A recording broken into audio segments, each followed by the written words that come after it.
আসসালামু আলাইকুম। কক্সবাজার এই নিয়ে আমার ৮ বার যাওয়া হয়ে গেছে। বাট প্রত্যেকবারই ভাবি যে প্যারাসেলিং করব বাট কখনোই করা হয় নাই, সাহস করতে পারি নাই। এইবার বুকে পাথর বাইন্দা সাহস করে নিলাম আর আমার হাতটা আমার বন্ধুর কাছে জিম্মা রাইখা আল্লাহর নামে উইঠাই গেলাম। উঠতেছি যেমন মজাও লাগতেছে তেমন হিউজ পরিমাণ ভয়ও লাগতেছে। যত উপরে উঠতেছে তত বেশি ভয় লাগতেছে, মনে হইতেছে এখনই পড়ে যাব।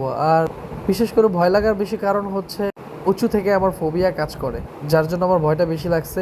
তার থেকেও বেশি ভয় লাগছে যখন সমুদ্রতে পাটা ভেজানোর জন্য নামানো হয়েছে। বারবার মনে হয়েছে যে হয়তো হাঙর মাছ বা কুমির আমার পা টান দিয়ে নিয়ে যাবে। যেমন এনজয় করছি ঠিক তেমনই ভয়ও পাইছি। তো লাইফে একটু এনজয় করতে হলে একটু রিস্ক নেওয়াই যায়, ওটা কোনো বিষয় না।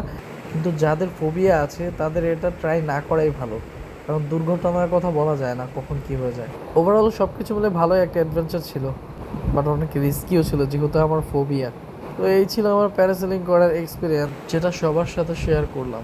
তো কক্সবাজার গেলে সবাই প্যারাসেলিংটা ট্রাই করতে পারেন, কিন্তু কারো ফোবিয়া থাকলে এটা না করাই উত্তম। সর্বশেষে গরিবের আইডিতে একটু ফলো দিয়ে যায়েন কষ্ট করে। আল্লাহ হাফেজ।